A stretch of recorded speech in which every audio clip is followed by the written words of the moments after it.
Assalamualaikum warahmatullahi wabarakatuh. Balik lagi di Ngobras UID, ngobrol santai bersama akademisi dan alumni Universitas Islam Jakarta. Bersama saya Salsa Fadila selaku host pada hari ini. Eh, Kebetulan tema hari ini adalah dinamika penegakan hukum dalam pemberantasan korupsi. Kenapa tema ini diangkat? Karena tema ini begitu penting untuk didiskusikan karena penegakan hukum dalam kasus tindak pidana korupsi tidak membuat kasus ini berkurang, bahkan yang terjadi sebaliknya. Dalam beberapa waktu ini, ironisnya pelaku tindak pidana korupsi itu dilakukan oleh lembaga yudikatif.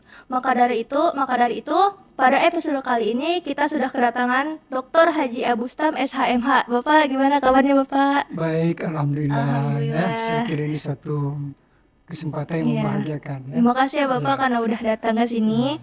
Baik, Bapak, saya mau nanya dong, menurut pendapat Bapak terkait kasus tindak pidana korupsi yang semakin marak ya Pak ya. Ya. Itu kira-kira apa sih yang salah dalam negara ini Pak, kalau boleh tahu?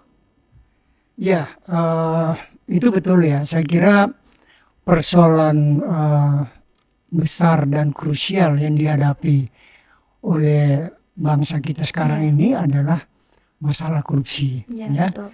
itu saya kira tidak terbantahkan ya. Meskipun kita tahu bahwa perjalanan korupsi ini kita tahu bahwa 1998 ya, ketika terjadi persoalan atau pergolakan ketatanegaraan, dan tentu ujungnya adalah tumbangnya pemerintahan Orde Baru, yaitu pergantian rezim Orde Baru ya. Dan jangan lupa starting point-nya itu adalah masalah KKN, yaitu masalah korupsi, kolusi, nepotisme. Ya. Jadi akar persoalannya memang di situ ya.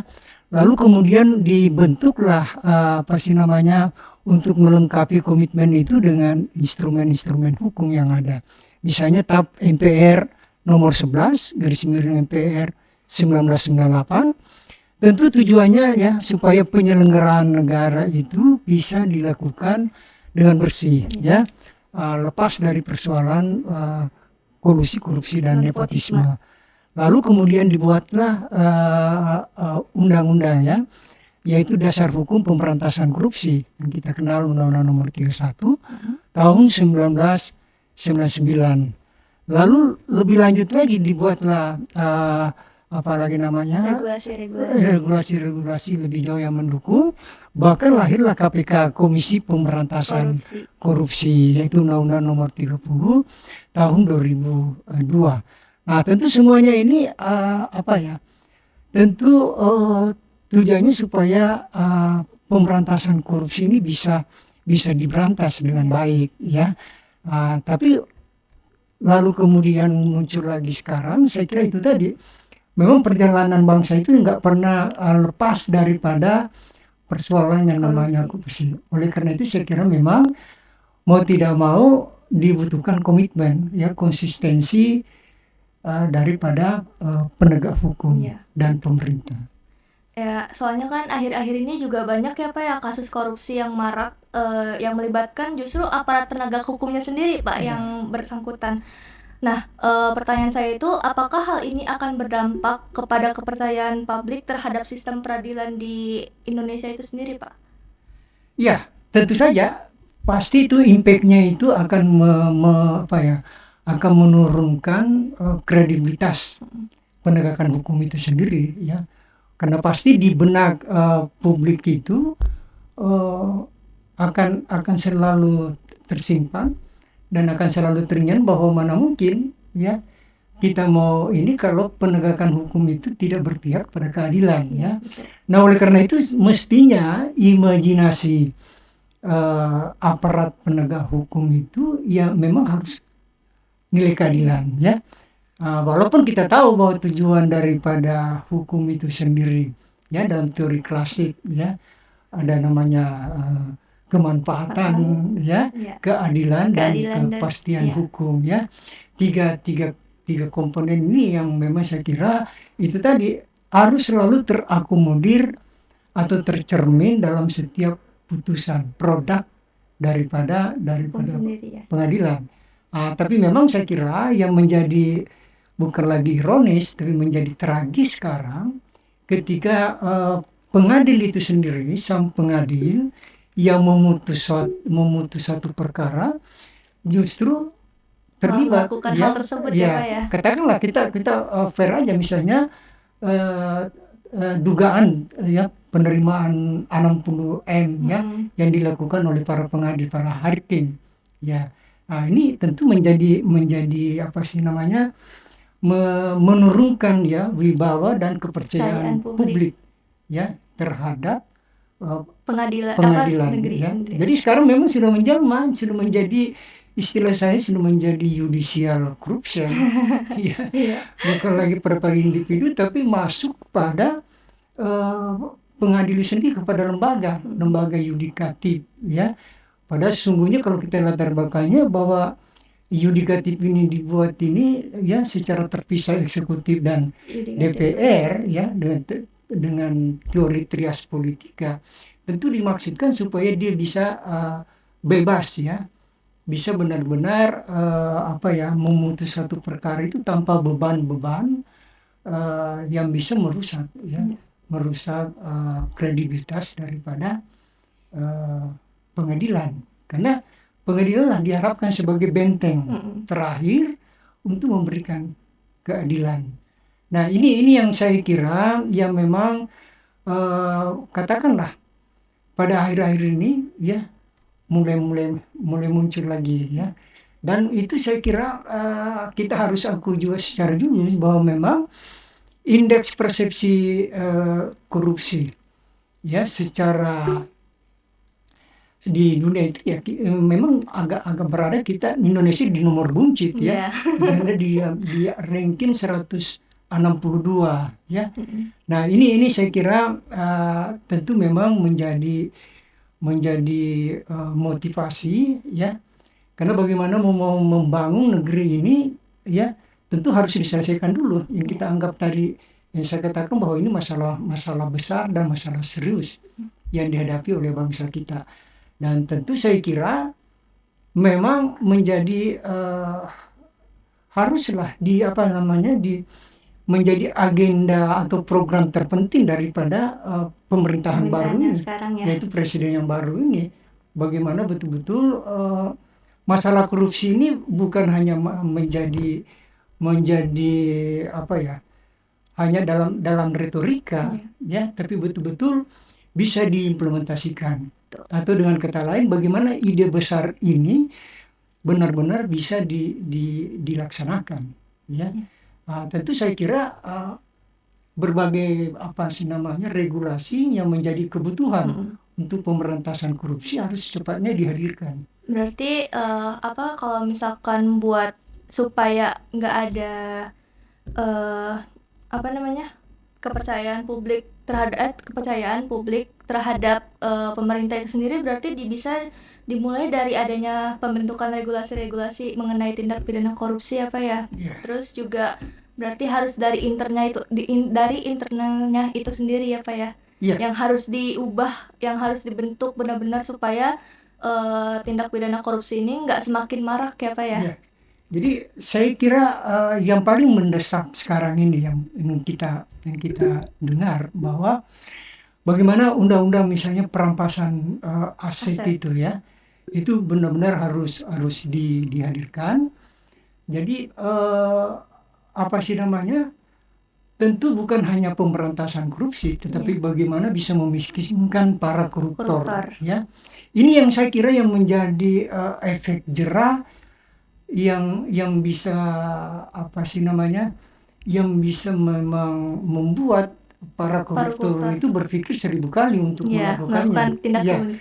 Tetapi kalau itu saya kira hanya mau ya, hanya keinginan ya, itu akan terus terjadi saya kira. Istilahnya akan cuma angan-angan aja Pak ya. Jadi akan terus menjadi utopia ya.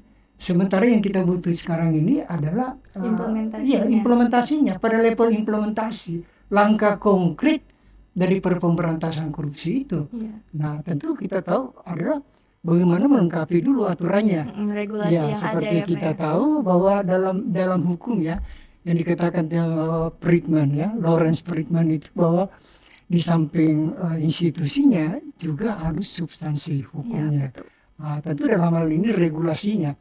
Nah, kita tahu bahwa undang-undang perampasan aset ini ya dan undang-undang pembuktian terbalik ya itu semuanya menjadi apa ya? Menjadi senjata pamungkas untuk memukul ya, Para koruptor. ya para koruptor ini ya. Nah, ini yang saya kira yang harus dihadirkan supaya tanpa regulasi ini saya kira para koruptor ini tetap akan menyembunyikan Iya. harta kekayaan yang mereka Betul. korupsi ya, sementara kita tahu bahwa memiskinkan koruptor ini termasuk Salah satu langkah mujarab untuk memberikan efek jerah ya, ya kepada para koruptor ini ya, sebab kalau enggak ya mereka bisa sembunyikan Iya, betul. terus saja. Justru malah makin marak ya, Pak. Maka sebenarnya karena mereka juga berhitung bahwa saya keluarkan demikian dan lain masih ada tersimpan segini dan lain sebagainya ya. Iya. Nah itu saya kira.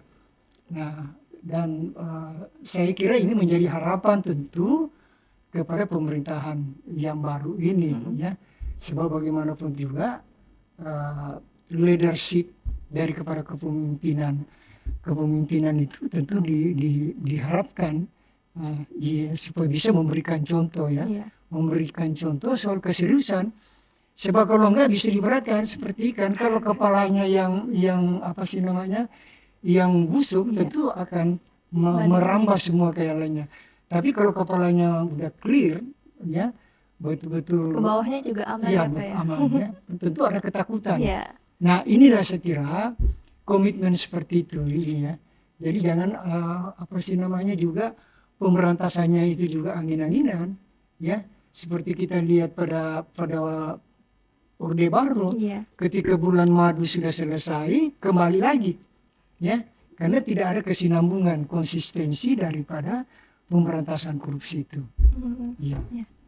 Lalu bagaimana sih Pak upaya negara ini terhadap penegakan hukum dalam pemberantasan korupsi? Salah satunya tadi kan membentuk regulasi. Iya. Selain daripada itu ada nggak sih Pak hal yang lain supaya negara ini tuh bisa menegakkan keadilan untuk masyarakat dan menegakkan juga kemanfaatan untuk masyarakat itu sendiri Pak?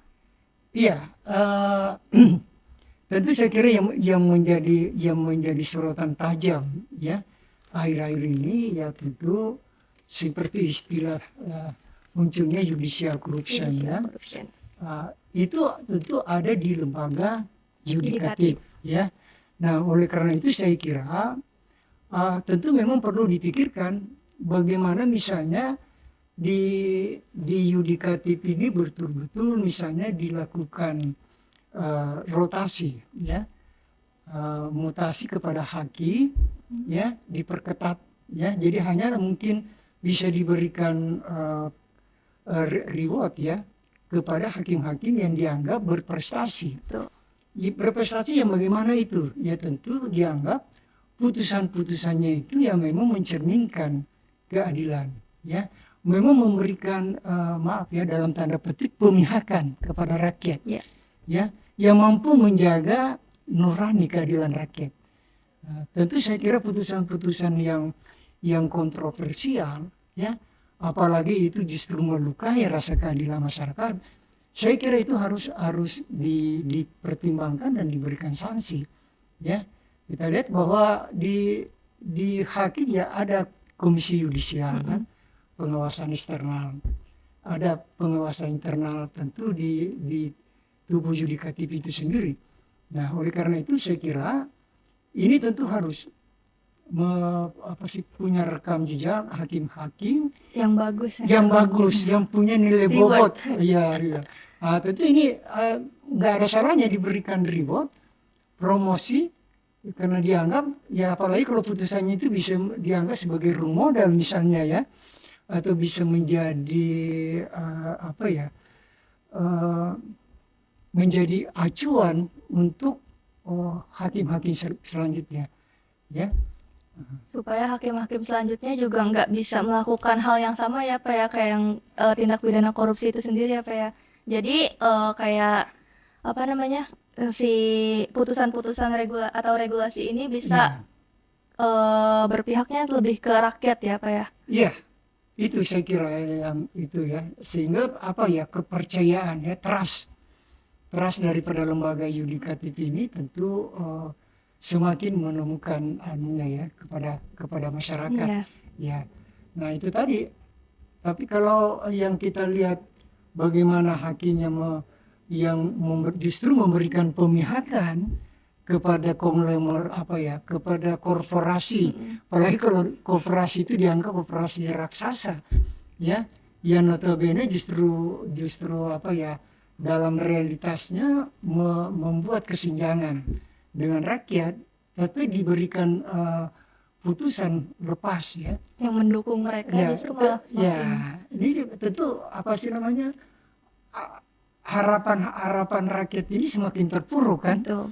Ya, apa yang menjadi andalan dia bahwa bagaimana ada putusan yang berkualitas, betul-betul bisa memberikan pemihakan kepada rakyat, justru yang terjadi adalah semakin menjauh ya, distorsi itu semakin kelihatan. Iya. Nah ini yang saya kira yang harus apa ya, diperketat betul, yang seperti yang saya katakan ini tadi, kalau perlu terus rutin dilakukan rotasi hakim dan lain sebagainya ya. Ini saya kira cara yang paling ampuh untuk meminimalisasi ya, untuk menuju kepada betul-betul pemberantasan, sehingga stigma ya bahwa Indonesia ini analogi itu muncul, istilah itu tentu karena melihat ya, melihat secara nyata bahwa apa sih namanya, pengambil keputusan ini, dalam hal ini hakim, hanya galak, Iya. kejam kalau itu berhadapan dengan pencari keadilan yang kelas bawah ya. Tetapi kalau itu apa sih namanya, pelakunya adalah di atas, justru kelihatannya ada kompromi ya. Bahkan seperti yang marak akhir-akhir ini ya, yaitu putusan lepas terhadap korporasi raksasa ya. Nah tentu ini akan apa sih namanya, wajah penegakan hukum kita ini bukan lagi semakin buruk, tapi semakin bopeng ya. Betul sekali. Sehingga tentu masa depan harapan pencari keadilan semakin suram ya, karena harapan satu-satunya adalah pengadil ini atau pengadilan ya, Wakil rakyat ya bisa memproduksi putusan-putusan yang berkualitas, justru terbalik. Iya. Justru yang masyarakat sudah bilang bahwa pengadilan ini tidak seperti apa ya, tak ubahnya seperti pasar gelap ya, black market, seperti tempat menjual putusan di situ ya. Ini yang saya kira, di samping tadi seiring komitmen pemerintahan baru ya, menyiapkan undang-undang perampasan aset itu dengan pembuktian terbalik ya, tentu juga pembenahan internal terus melakukan rotasi, mutasi kepada hakim-hakim, dan kemudian memberikan reward ya. Tentu promosi itu tidak serta-merta atau hanya cek kosong, tapi benar-benar bahwa Harus memang dilakukan ya Pak ya. iya, bahwa memang terukur maksudnya memang dianggap layak, putusannya itu bisa menjadi role model terhadap pengadilan yang ada di Indonesia. Saya kira begitu. Baik, jadi kesimpulannya itu dengan memperkuat integritas yang ada, Ya, lalu bisa dibentuk putusan atau regulasi terutama tentang perampasan aset yang dimana itu bisa memiskinkan para koruptor ya, supaya Ya. koruptor yang ingin berniat mengkorupsi jadinya mikir-mikir lagi ya Pak ya. Ya. Terus juga harus dibenahi dulu internalnya ya. Terus tidak lupa karena sudah dibentuk putusan atau regulasinya itu kalau bisa diimplementasikan ya Pak ya, supaya lebih berpihak kepada rakyat, bukan Rakyat. kepada orang-orang yang Ya. emang punya kepentingan di dalamnya ya Pak ya. Saya kira dengan apa ya, dengan komitmen seperti itu ya, tentu ya akan apa yang menjadi harapan pendiri bangsa ini untuk mendatangkan kesejahteraan terhadap rakyat Indonesia itu akan bisa tercapai.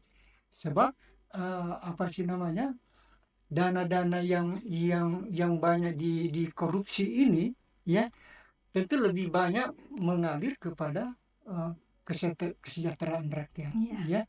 Jadi apa sih namanya, memang pemberantasan korupsi inilah menjadi harapan, ya, harapan bagaimana untuk kesejahteraan rakyat juga itu bisa tercapai. Iya, betul. Ya. Jadi ya supaya masyarakat juga aman ya Pak ya, aman, sejahtera ya Pak ya, Ya. supaya nggak ada lagi koruptor-koruptor nakal yang berniat seperti itu. Nah, seperti itu saya kira. Ya. Ya.